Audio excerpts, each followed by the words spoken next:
In the rural hills of western Pennsylvania, there exists a collection of church relics that no historian can properly trace.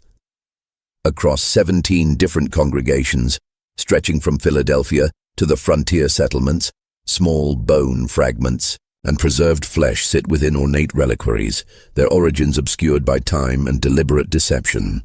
Between 1745 and 1792, over 73 individuals vanished from these communities. Devout men, women, and most disturbingly, orphaned children, all later declared saints by local religious leaders. What few know is that a sealed record in the Philadelphia Historical Society contains the testimonies of 3 witnesses who discovered the truth. The Whitmore family workshop, where human bodies were processed into holy relics for nearly 5 decades.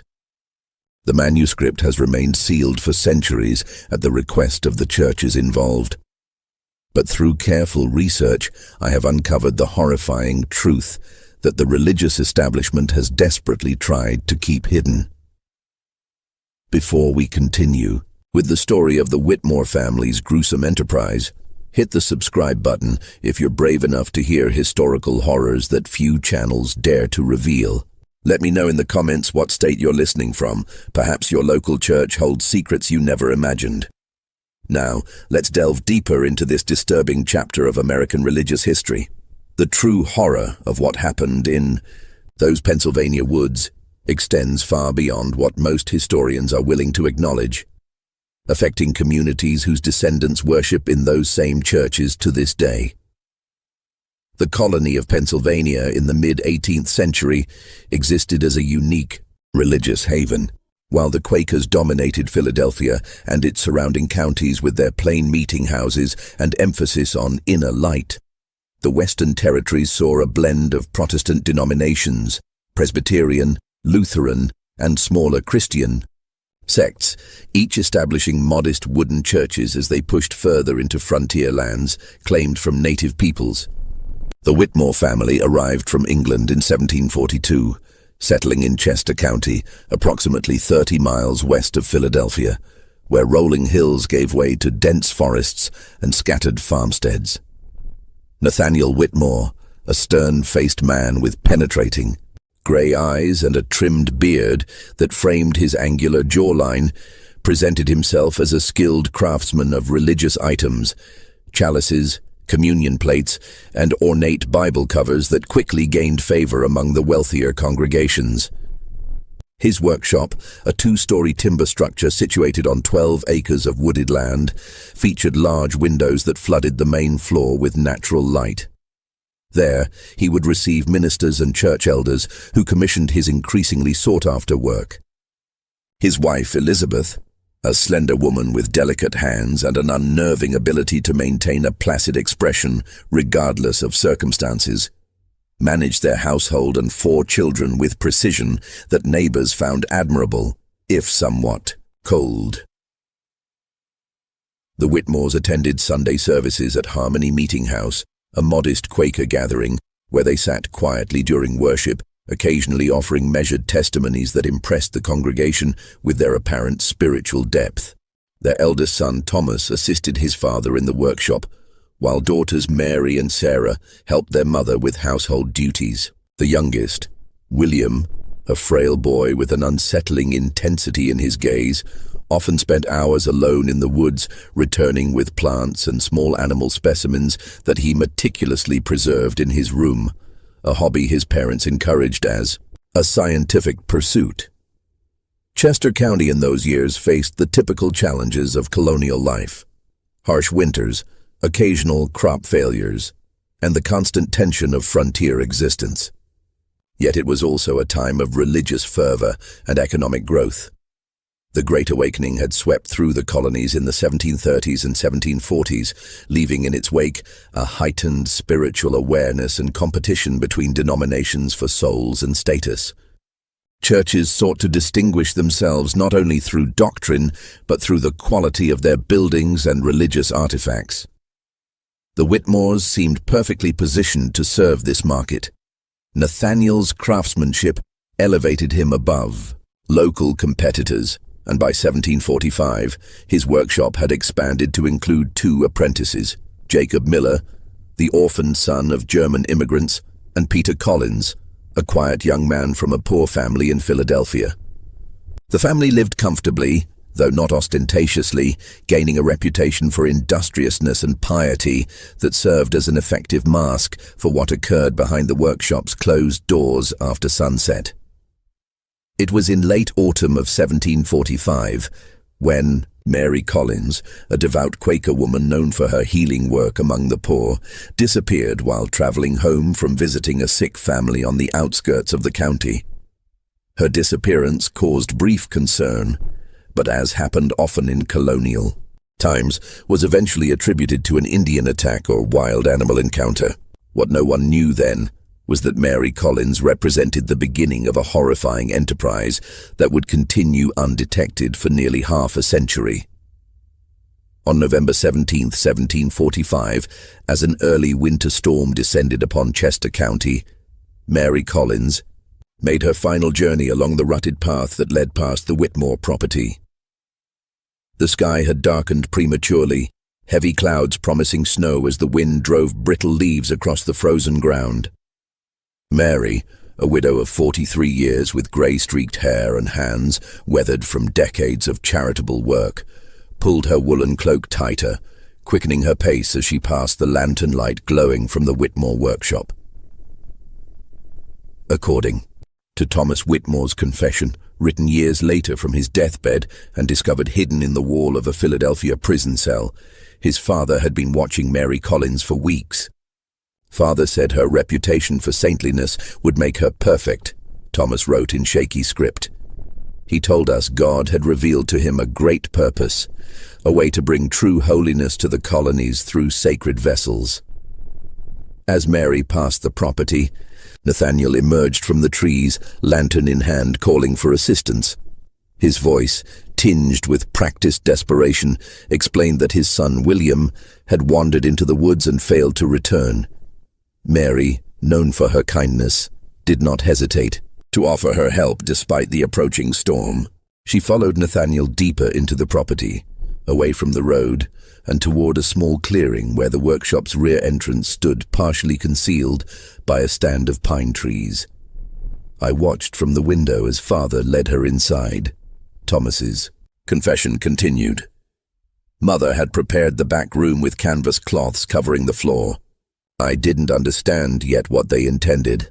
I was 16 and believed when they spoke of creating sacred relics, they meant crafting representations, not. The handwriting here became illegible, as if the writer's hand had trembled too violently to form coherent letters. What happened in that back room remained mercifully undetailed in Thomas's account, but the aftermath was described with disturbing precision. Mary Collins's body was methodically processed over the following 3 days. Nathaniel, who had studied preservation techniques from medical texts brought from England, taught his eldest son how to treat human tissue with a mixture of salt, herbs, and other substances to prevent decay. Elizabeth Whitmore sewed small pouches of varying sizes from black velvet, each embroidered with golden religious symbols. Father said we were doing God's work, Thomas wrote. He said the Protestant churches of America lacked the sacred relics that gave the Catholic Church its power, and that we would provide what was needed to elevate true worship in the colonies. I believed him then. God forgive me, I believed him. 2 weeks after Mary Collins' disappearance, Nathaniel Whitmore traveled to Philadelphia, carrying several ornate wooden boxes of his own crafting. He returned with more commissions than ever before and a considerable sum of money. At the next Quaker meeting, he spoke movingly about the loss of our dear friend Mary and suggested a special memorial service be held. During this service, he presented the meeting house with an exquisitely crafted altar box, explaining that he had made it in Mary's honor. What the congregation did not know was that sealed within a hidden compartment of that box was a small piece of Mary Collins herself, the first of what would become hundreds of sacred relics distributed throughout the colonies over the following decades. The winter of 1745 passed into spring, and with the thaw came rumors from Philadelphia, whispers of miraculous healings attributed to a holy relic held by a small Episcopal church in the city. The rector there claimed that a fragment of bone from an unknown 18th century saint had cured 3 parishioners of their ailments. The bone had been acquired, he said, from a European dealer through a local craftsman. That craftsman was Nathaniel Whitmore. By 1750, the Whitmore family's business had expanded considerably. Their workshop had doubled in size, now employing 5 apprentices who crafted the visible products, the ornate boxes, chalices, and religious items that served as the family's public face. None of these young men were permitted access to the cellar rooms beneath the workshop, where the true business of the Whitmores took place. The family had also constructed a new home, a substantial 2-story structure of stone and timber that stood as testament to their growing wealth. The disappearance of Mary Collins had long faded from local memory, replaced by occasional reports of other missing persons, a visiting preacher here, a devout elderly woman there, typically individuals without strong family connections, whose absences could be explained away by the dangers of colonial travel or the ever-convenient Indian troubles along the frontier. What changed in this period was the Whitmores' method of selecting their victims. Mother developed what she called the discernment. Sarah Whitmore wrote in a journal discovered in 1823 during the demolition of the family's abandoned home. She could identify those whose bodies would produce the most powerful relics. She claimed God spoke to her, revealing which souls were destined for sainthood after death. This chilling rationalization allowed the family to see their actions not as murder, but as a divine calling. They were merely helping these chosen individuals achieve their heavenly purpose earlier than nature intended. The Whitmores had also refined their approach to creating and distributing the relics. Nathaniel established connections with church leaders throughout Pennsylvania, New Jersey, and as far south as Virginia. These relationships were carefully cultivated through donations, exceptional craftsmanship, and the strategic sharing of confidential information about European religious artifacts becoming available through his supposed overseas connections. Father told them that the Catholic Church in Europe had hoarded sacred power for centuries. Thomas's confession explained. He convinced these Protestant ministers that acquiring relics quietly, discreetly, would bring the same power to their congregations without embracing Catholic doctrine. His arguments were especially effective with ambitious church leaders seeking to grow their flocks. The family's operation expanded to include a network of collaborators, mostly unwitting, who would report back on the miracles occurring in churches possessing Whitmore-provided relics. These accounts would then be shared with other potential buyers, creating demand that commanded increasingly higher prices. Nathaniel instructed church leaders to keep the relics' existence secret from the general congregation, presenting them as a sacred trust known only to church elders, a strategy that limited exposure while enhancing the perceived value of these objects. What none of their customers knew was that the ancient European saints' relics they purchased at such dear cost were created in the Whitmore cellar from the bodies of their own neighbors and countrymen. In the spring of 1753, a physician from Lancaster named Dr. Samuel Winters began asking uncomfortable questions after examining a healing relic at the request of a patient who claimed to have been cured by touching it. His careful inspection revealed that the preserved tissue could not possibly be as old as claimed, and the preservation methods appeared inconsistent with European techniques. Before he could pursue his investigation further, Dr. Winters disappeared while traveling between Lancaster and Philadelphia. His body was never found, but a small wooden case containing what was claimed to be the finger bone of a 12th century healer appeared in a Presbyterian church in New York the following month. The years passed, and the pattern continued. The Whitmore children grew into the family business with varying degrees of enthusiasm. Thomas, the eldest, became his father's primary assistant, while William, the youngest and most disturbing of the siblings, developed a particular talent for the preservation process, experimenting with techniques that allowed for the creation of more convincing relics. The daughters, Mary and Sarah, managed the financial aspects and correspondence, maintaining the family's respectable facade while laundering the considerable profits through legitimate business ventures. The American colonies moved toward revolution, and with the political upheaval came new opportunities for the Whitmores. The disruption of trade with England created a shortage of religious items, positioning their workshop as one of the few reliable sources for churches throughout the colonies. The family was careful to demonstrate appropriate patriotic sentiment without becoming too closely identified with either side, a neutrality that allowed them to continue their trade regardless of which faction controlled their territory at any given time. As the Revolutionary War approached its conclusion, a disturbing new chapter in the Whitmore family business began, one that would eventually lead to their downfall. The year was 1781, and while the colonies celebrated their impending independence, the Whitmores identified a new and particularly profitable market for their gruesome products. The end of the Revolutionary War brought significant changes to the religious landscape of the newly formed United States. Churches damaged during the conflict required rebuilding, and a spiritual revival swept through communities seeking meaning after years of bloodshed. This environment created unprecedented demand for religious artifacts, and the Whitmores recognized an opportunity to expand their macabre enterprise. In February of 1782, the first orphaned child disappeared from a church-run asylum in Philadelphia. 10-year-old Joseph Miller had been placed in the care of the Episcopal Church after losing his parents to smallpox the previous winter.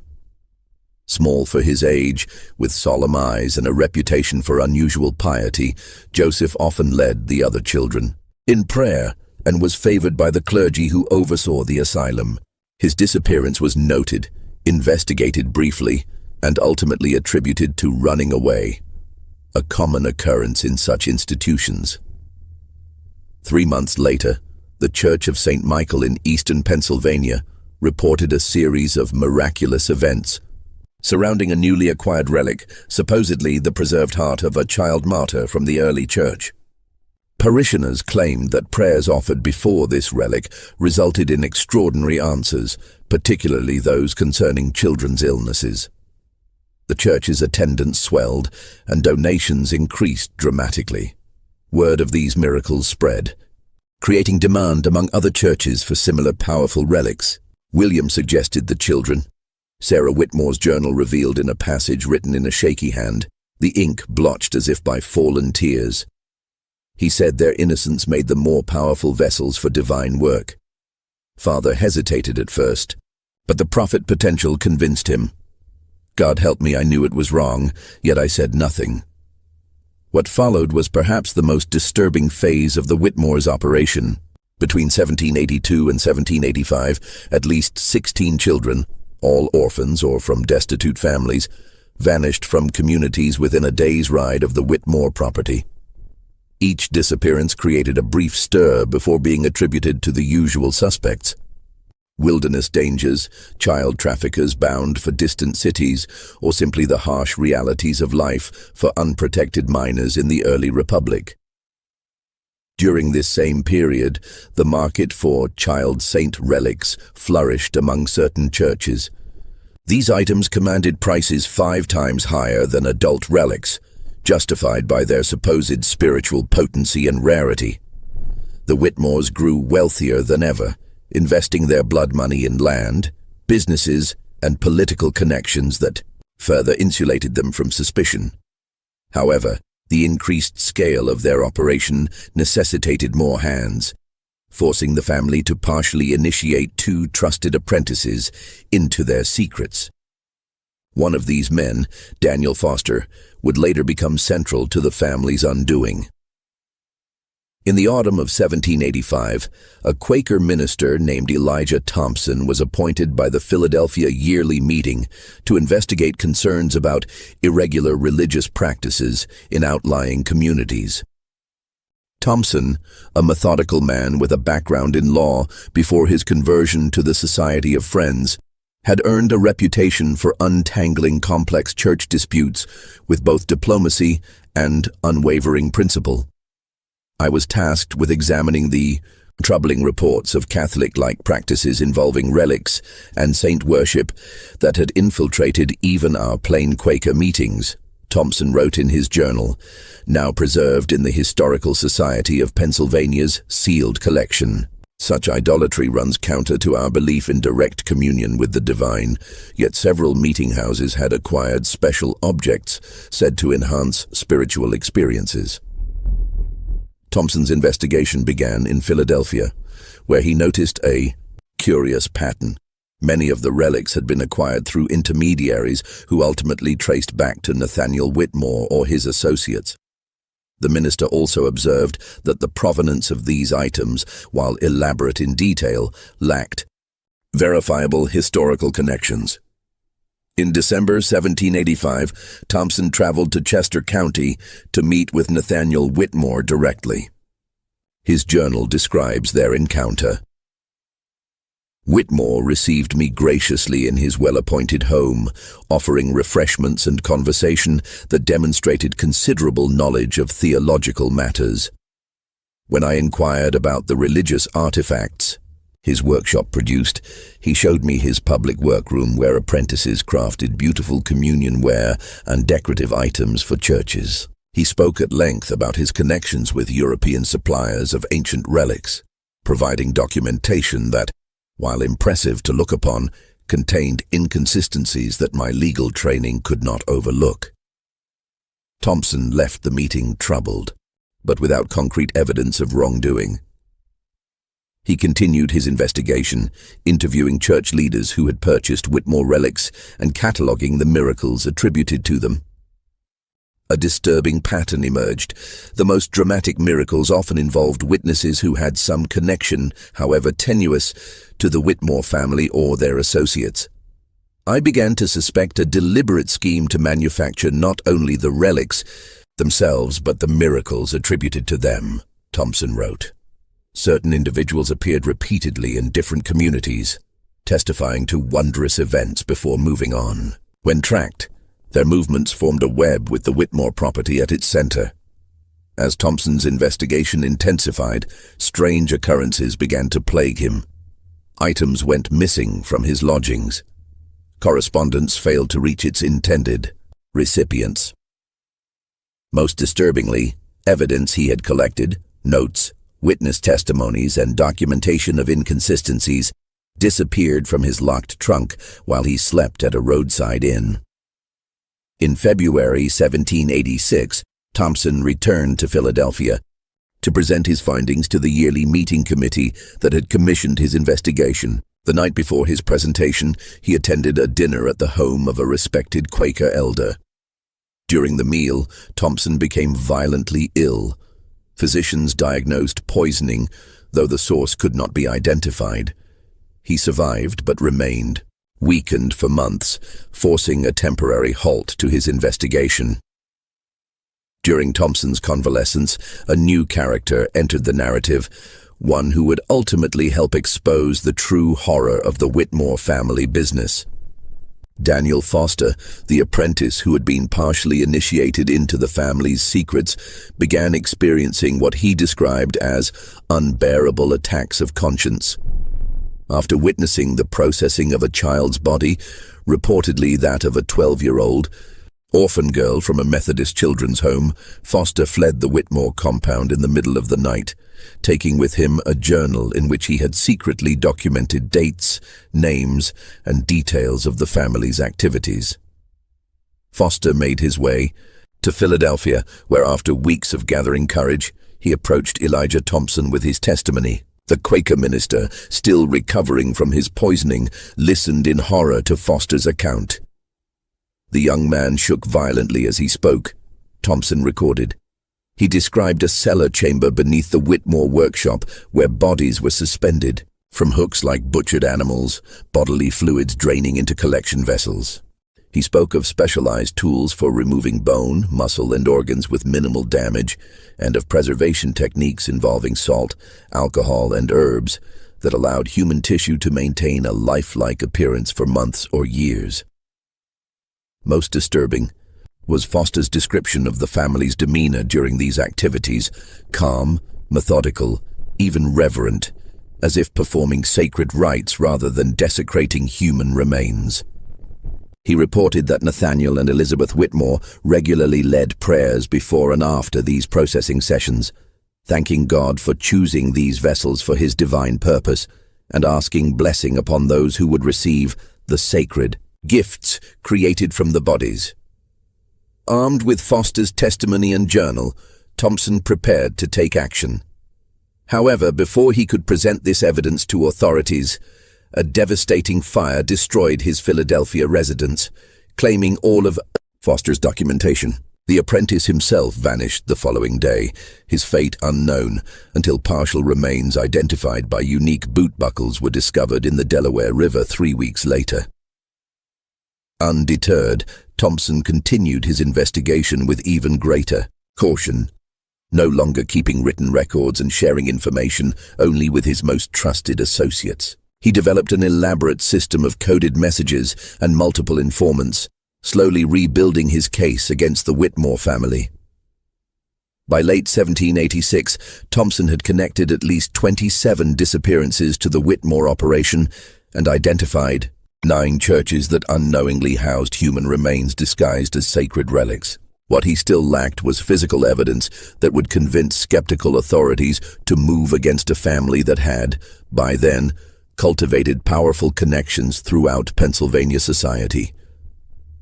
The opportunity to obtain such evidence came from an unexpected source, Sarah Whitmore herself. The winter of 1787 brought unusually heavy snows to Pennsylvania, isolating the Whitmore compound for weeks at a time. During this period of forced seclusion, fractures within the family deepened. Sarah Whitmore, who had maintained her journal in secret for years, began to crumble under the psychological weight of her complicity. Now 32 and unmarried, her father had discouraged suitors who might have taken her away from the family business. She found herself trapped in a nightmare of her own making. "I can no longer sleep without seeing their faces," she wrote in December 1787. "The children, especially, haunt me." William has become something inhuman in his enthusiasms. Last week, he spoke of experimenting with preservation techniques that would allow for entire limbs to be marketed as intact relics. Mother encouraged him, speaking of the profit potential, while quoting scripture about the sanctification of holy vessels. "I cannot bear much more of this." Sarah's crisis of conscience coincided with an escalation in the family's activities.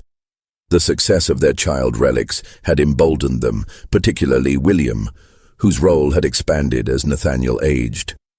Now, 27, William had developed refinements to their preservation techniques that allowed for more convincing relics and, consequently, higher prices.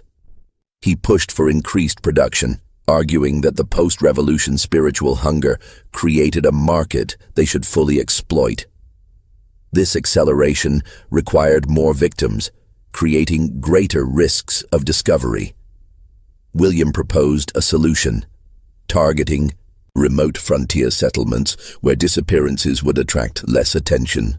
Nathaniel, now showing signs of the illness that would eventually claim his life, conceded leadership to his youngest son, despite Thomas's objections that such expansion invited unnecessary danger. In January 1788, 2 incidents occurred that set in motion the family's eventual exposure. First, William returned from a 2-week journey to western Pennsylvania with 3 new subjects, all children from a remote settlement devastated by winter illness. The processing of these victims in such quick succession overwhelmed even the family's efficient system, forcing them to store partially preserved remains in the workshop cellar for longer than usual. Second, And more significantly, Sarah Whitmore made a fateful decision. During a rare solo trip to Philadelphia to deliver correspondence and collect payments, she sought out Elijah Thompson, whose investigation she had learned about through her family's surveillance of potential threats. Their meeting, held in the back room of a Quaker bookshop, lasted over 3 hours. Thompson's coded notes, deciphered decades later, recorded Sarah's revelations. Female W provided confirmation of all suspicions and worse beyond imagining. Family operation more extensive than previously documented. Estimates 70+ adult victims, 20+ children since beginning. Detailed processing methods and distribution network. Names of participating church officials, see separate encoded list. Most disturbing, underground chamber beneath main workshop contains remains in various stages of processing, plus archived samples of all victims. Small preserved portions kept as quality control references, labeled with names and dates. Sarah agreed to help Thompson obtain physical evidence, providing him with a hand-drawn map of the workshop complex, including the hidden entrance to the underground processing chamber. She also revealed the existence of a ledger kept by Elizabeth Whitmore that documented every acquisition and distribution since the business began. A meticulous record of decades of horror that would provide irrefutable evidence if obtained.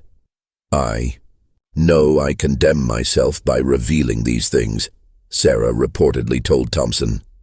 I expect no mercy in this world or the next, but the children's faces give me no peace, and I cannot allow more innocence to feed my family's ungodly work. Thompson, recognizing both the value and risk of Sarah's information, arranged for her to stay with trusted Quaker contacts rather than return to the Whitmore compound.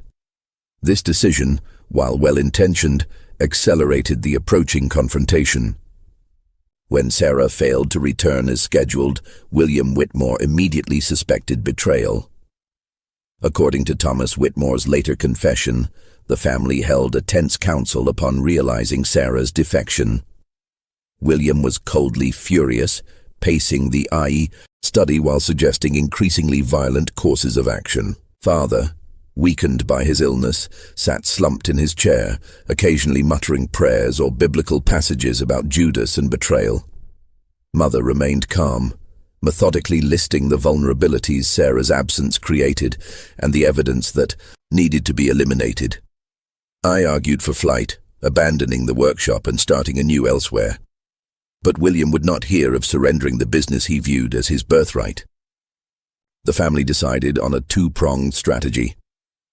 William would track Sarah to eliminate the immediate threat, while Elizabeth would oversee the relocation of their most incriminating materials to a secondary location, an abandoned mine shaft on the property's western edge that had been converted years earlier for storage.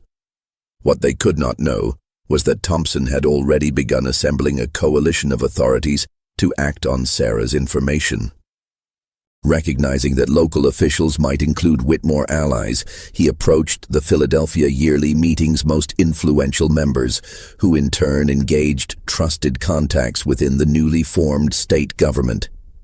By February 12, 1788, a plan was in place to raid the Whitmore compound and gather evidence of their crimes. The night before the planned raid, a snowstorm descended upon Chester County, hampering travel and communications. Thompson, fearing delay would give the Whitmores time to destroy evidence, made the fateful decision to proceed with a smaller force rather than wait for better conditions. He departed Philadelphia with 6 armed men, including 2 constables, and 4 Quaker volunteers committed to ending the Whitmore atrocities. What followed was described by multiple sources as the night of unholy discovery, an encounter with human depravity that would haunt all involved for the remainder of their lives. February 13th, 1788, arrived with howling winds driving snow horizontally across the Pennsylvania countryside. Elijah Thompson and his small party reached the outskirts of the Whitmore property shortly after nightfall, their lanterns struggling against the darkness and swirling snow. They approached on foot, following Sarah's map toward the workshop rather than the main house. "We moved like ghosts through the storm," wrote James Pearson, one of the Quaker volunteers, in an account sealed alongside Thompson's records. "The wind masked our approach, but also prevented us from hearing activity within the buildings. The workshop windows glowed with lantern light despite the late hour, an ominous sign that our arrival might not be unexpected." The men positioned themselves around the structure, with Thompson and the 2 constables approaching the main door, while others covered potential escape routes. Their plan was to secure any occupants quickly, then locate the hidden entrance to the underground chambers Sarah had described. Thompson knocked firmly, announcing official business. After a moment of silence, the door opened to reveal Thomas Whitmore, his tall frame silhouetted against the workshop's interior light. "He showed no surprise at our presence," Pearson recorded. "His eyes moved over our small party as if counting. Then he stepped aside with an unsettling calm, inviting us to enter, if we must. I sensed immediately that something was terribly wrong. His manner suggested not the panic of discovery, but the composed resignation of a man who had prepared for this moment." Inside, the workshop's main floor appeared as any craftsman's space, tools hanging in precise order, partially completed religious items arranged on workbenches, the scent of wood shavings and varnish hanging in the air.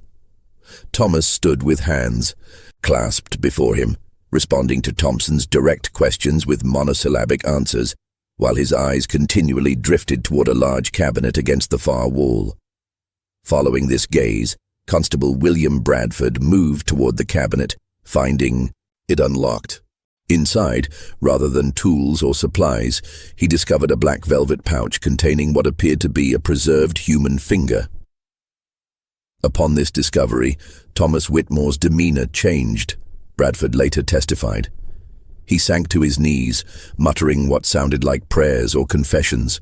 When questioned about other family members, he revealed that his father lay ill in the main house, while his mother and brother William had departed hours earlier, with several large trunks heading west toward the property's edge. Thompson immediately dispatched 2 men to intercept Elizabeth and William, while he and the remaining party pressed Thomas to reveal the entrance to the underground chamber. After initial resistance, Thomas led them to a workbench that, when slid aside, exposed a trapdoor set into the workshop floor. "The smell that rose from that opening struck us like a physical blow," Pearson wrote. "A miasma of chemical preservatives, mixed with the unmistakable stench of human decay." Thomas lit a lantern and led us down narrow wooden stairs into darkness that seemed to swallow the light. What we found below exceeds my ability to describe without compromising my soul's peace. Yet the truth must be recorded no matter how abhorrent. The underground chamber extended beneath both the workshop and beyond, a series of rooms carved from the earth and reinforced with timber supports.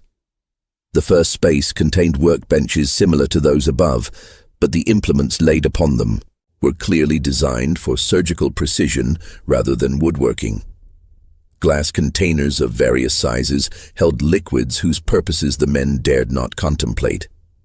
A large drain in the center of the stone floor led to a system of channels that disappeared into the walls. Everything was meticulously organized, Bradford reported. Notebooks containing detailed procedures sat beside surgical instruments arranged by size and purpose.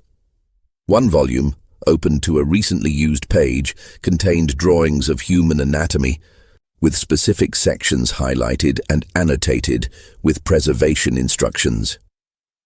The adjacent room revealed the true horror of the Whitmore operation. Here, 3 bodies in various stages of processing hung suspended from iron hooks set into the ceiling beams. 2 adults, a man and woman, and 1 child, estimated to be 9 or 10 years old. Each had been partially dissected with surgical precision, their remains treated with preservatives that gave the exposed tissue an unnatural, waxy appearance. Most disturbing was the 3rd chamber, which Thomas referred to in a hollow voice as the archive. Floor-to-ceiling shelves lined all four walls, holding hundreds of small wooden boxes, each meticulously labeled with names, dates, and locations. Random inspection revealed that each box contained a preserved human fragment, a piece of bone, a section of skin, a small organ or tissue sample, kept as a reference catalog of all the saints the Whitmores had created and distributed. At the center of this room stood a large wooden table bearing Elizabeth Whitmore's ledger, the business record Sarah had described, Thompson wrote. This massive volume documented in cold commercial terms the acquisition of victims, the processing of their remains, and the distribution of resulting relics to churches throughout the eastern seaboard. Each entry included the price paid, the church receiving the items and notes on the fabricated provenance provided to the purchasers. Thomas Whitmore, now seemingly resigned to his fate, revealed that the operation had processed 79 adults and 22 children since its inception in 1745. The family had supplied relics to over 40 churches across 7 states, generating wealth that had been carefully laundered through legitimate businesses and landholdings. When asked how they selected their victims, Thomas's response chilled the investigators to their core. Mother had the discernment.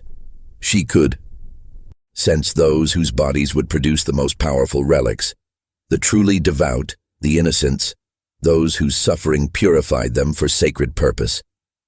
She taught William to see it too. They would watch at church gatherings, at revival meetings, identifying those whose flesh might bring miracles.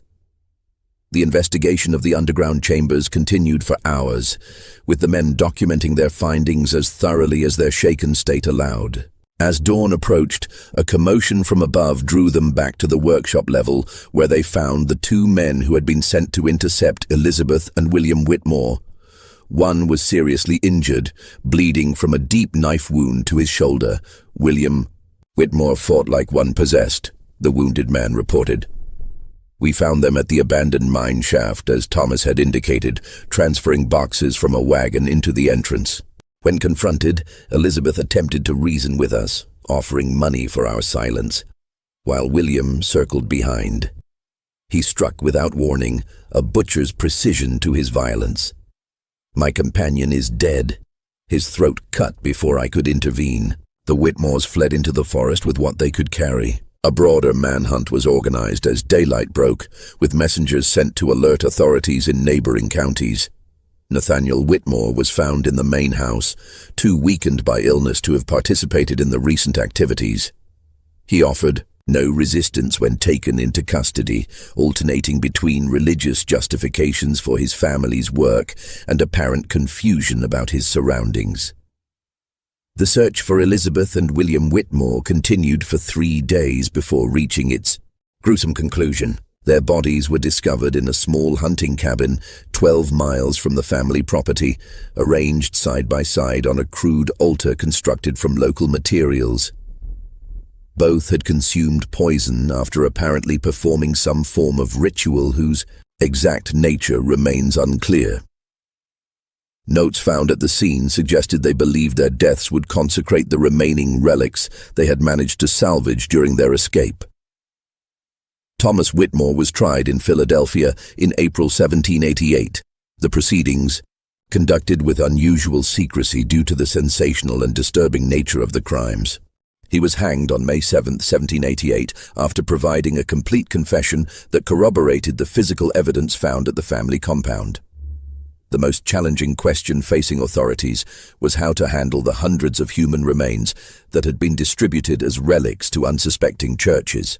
The decision, reached after lengthy deliberation involving both government and religious leaders, prioritized preventing public panic and religious disillusionment over full disclosure. The aftermath of the Whitmore family's horrific enterprise presented unprecedented challenges for both civil and religious authorities in the young United States. The full truth threatened to undermine public faith in religious institutions at a time when such faith was considered essential to the moral foundation of the new nation. After consultation with leaders from various denominations, a decision was reached that would shape how this dark chapter would be remembered, or rather deliberately forgotten. We determined that the faithful should be protected from knowledge that might devastate their spiritual foundations, wrote Judge William Bradford in a sealed memorandum to the Pennsylvania governor.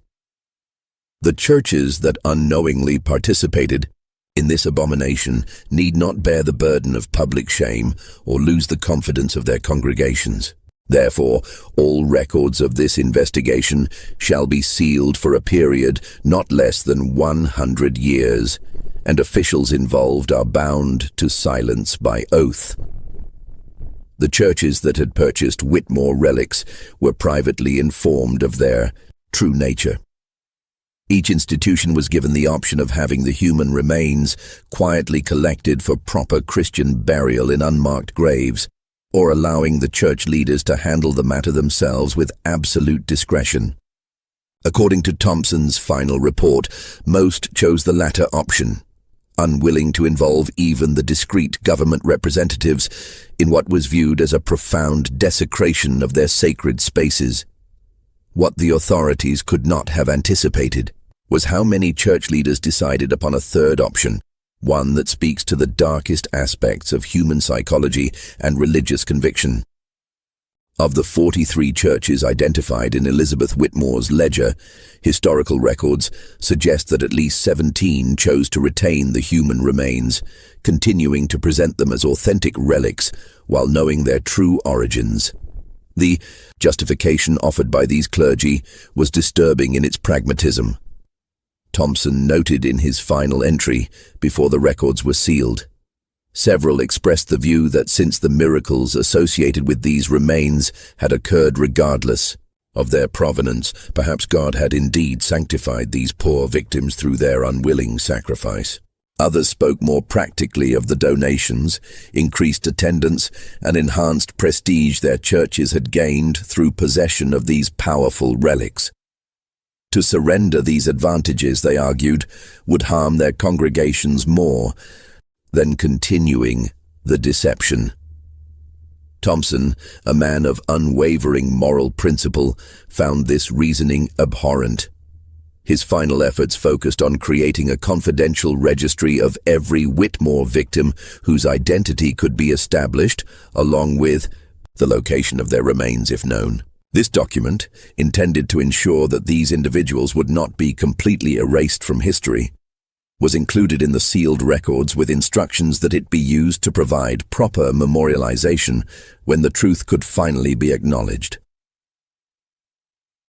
The Whitmore property was burned to the ground in what was officially recorded as an accidental fire, though multiple accounts suggest it was deliberately set by local authorities to eliminate any remaining evidence of the horrors that had occurred. There, the land was reclaimed by the state and eventually divided and sold to families who knew nothing of its history. Sarah Whitmore, whose courage had helped expose her family's crimes, was provided with a new identity and relocated to Boston, where she lived under Quaker protection until her death in 1823. Her journal, maintained until her final days, reveals a woman haunted by guilt yet determined to honor the victims through a life dedicated to charitable works, particularly those benefiting orphan children. "I cannot undo what my family wrought," she wrote in her final entry. "But each child I help to safety and education stands against the darkness we created. I have lived 40 years attempting to balance scales that can never be truly balanced. I go to my judgment with no expectation of mercy, only the hope that those we harmed have found the peace we stole from them. The physical evidence of the Whitmore family's crimes, the surgical tools, preservation formulas, and workshop apparatus was supposedly destroyed after the trial. However, rumors persisted for decades that certain items had been quietly preserved by medical schools or private collectors fascinated by the technical innovations the family had developed for tissue preservation. Of particular interest to early medical researchers were the Whitmores' techniques for maintaining the lifelike appearance and flexibility of preserved human tissue. methods that William Whitmore had apparently developed through years of gruesome experimentation. Several early 19th century medical texts contain oblique references to preservation processes that bear striking similarities to those described in the Whitmore case records, though never with direct attribution to their true source. The story of the Whitmore family might have remained completely buried were it not for a courthouse fire in Philadelphia in 1879. As water-damaged documents were removed for restoration, several sealed packets from the 1788 case were mistakenly included with regular court records being processed. A clerk discovered portions of Thomas Whitmore's confession and alerted his superiors, who quickly resealed the documents. However, rumors of their contents circulated among courthouse employees, eventually reaching a reporter for the Philadelphia Inquirer. The resulting investigation produced a sensationalized account that, while containing numerous inaccuracies, brought the basic outline of the Whitmore crimes into public knowledge for the first time. The article, published on November 17, 1879, exactly 134 years after Mary Collins became the family's first victim, created a brief sensation before being denounced by religious leaders as lurid fiction and anti-religious slander. Without access to the sealed records, the reporter could not substantiate his claims, and the story was eventually retracted under pressure from influential church leaders. By this time, most of the churches that had knowingly retained Whitmore relics had either disposed of them as older clergy died and were replaced, or had incorporated them so completely into church tradition that their origins were forgotten even by the institutions themselves. The physical evidence of the family's crimes had been scattered to unmarked graves, private collections, and church reliquaries where they remained, their true nature known only to a dwindling few. In 1923, during renovations to the Pennsylvania Historical Society building, workers discovered a hidden compartment behind a bookshelf containing the complete sealed records of the Whitmore case, apparently placed there by Elijah Thompson himself as insurance against the official records being destroyed. The Society's director, recognizing the historical significance of the documents, made the controversial decision to preserve them while maintaining their confidentiality. They were catalogued under an innocuous title and restricted to qualified researchers who obtained special permission. It was through this carefully controlled access that historians began to piece together the true scope of the Whitmore family's operation and its lasting impact on American religious practice. The most disturbing aspect of these later investigations was the confirmation that human remains processed by the Whitmores continued to exist in church collections well into the 20th century, with some possibly remaining to the present day. Survey conducted discreetly in 1967 identified 11 churches across the eastern United States that still possessed objects matching descriptions in the Whitmore ledger, though most current church leaders were unaware of their origins. When approached with evidence of their true nature, reactions ranged from horrified cooperation to outright denial and refusal to investigate further. The Harmony Meeting House where the Whitmores once worshipped still stands, though the congregation disbanded in the early 1800s. The simple stone building was repurposed as a community gathering place, then a schoolhouse, before being abandoned in the 1930s. Local residents report an unusual reluctance to approach the building after dark, with many claiming to experience a profound sense of unease when passing the property. Whether this represents the power of suggestion from local legends or something more difficult to explain remains a matter of perspective.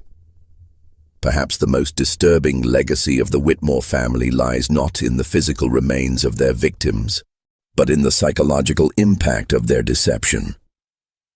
The notion that objects of devotion, handled with reverence and believed to channel divine power, could actually be the products of serial murder creates a profound cognitive dissonance for those confronting this history. It raises uncomfortable questions about the nature of faith, the power of belief, and the human capacity for self-deception in service of desired outcomes. If you've been captivated by this dark chapter of American religious history, take a moment to like this video and subscribe to our channel. Our community of true mystery seekers grows stronger with each new member, and your support allows us to continue uncovering these hidden historical horrors. What other secrets might be hiding in your local church's history? Share your thoughts in the comments below. The Whitmore case also forces us to confront the troubling reality that miracles attributed to these fraudulent relics were reported by seemingly reliable witnesses. Contemporary accounts describe healings, visions, and other phenomena experienced by individuals with no connection to the Whitmore conspiracy and no apparent motive to fabricate such claims. Were these merely the power of suggestion and coincidence, or does sincere belief create its own reality regardless of the physical object's true nature? The philosophical implications extend far beyond this single historical case. In 1992, ground-penetrating radar was used to survey the former Whitmore property, revealing anomalies consistent with underground chambers and what appeared to be a filled-in mine shaft. Limited archaeological investigation confirmed the existence of structures matching descriptions in the historical record, though no human remains were recovered. The current landowners, disturbed by these findings, declined to permit further excavation, and the site was reburied and marked as historically significant but not open to the public. The last verified Whitmore relic was removed from a small Lutheran church in western Pennsylvania in 2005, when renovation work exposed a hidden compartment behind the altar containing a small velvet pouch and a letter from 1788. The church pastor, upon learning the likely origin of the object, arranged for DNA testing that confirmed it was human tissue. The remains were given a proper burial in the church cemetery with a simple marker reading, "Unknown Child of God, finally at rest." As for the Whitmore family home, the property changed hands multiple times after the state's confiscation and eventual sale.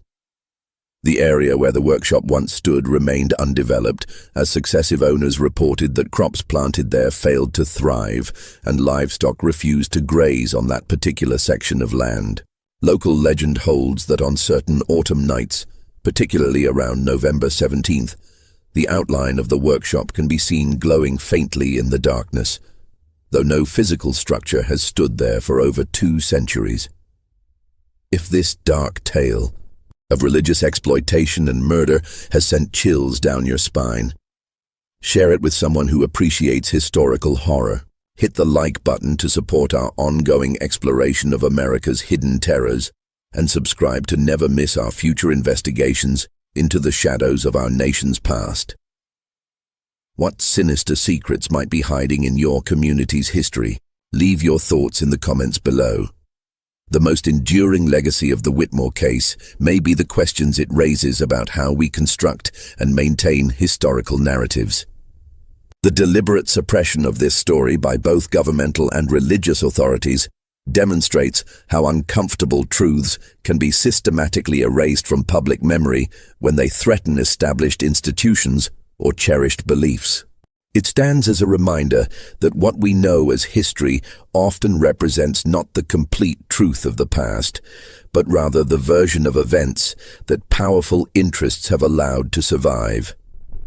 For the victims of the Whitmore family, the devout men and women whose bodies were violated after death, and especially the innocent children whose lives were cut short to feed this macabre enterprise, perhaps the greatest injustice is not just their murder, but the erasure of their stories.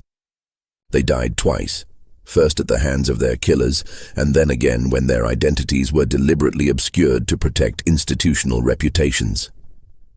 As we conclude this dark chapter of American religious history, we should remember that, somewhere in eastern Pennsylvania, unmarked graves hold the partial remains of those who unwillingly became saints through the Whitmores' terrible enterprise.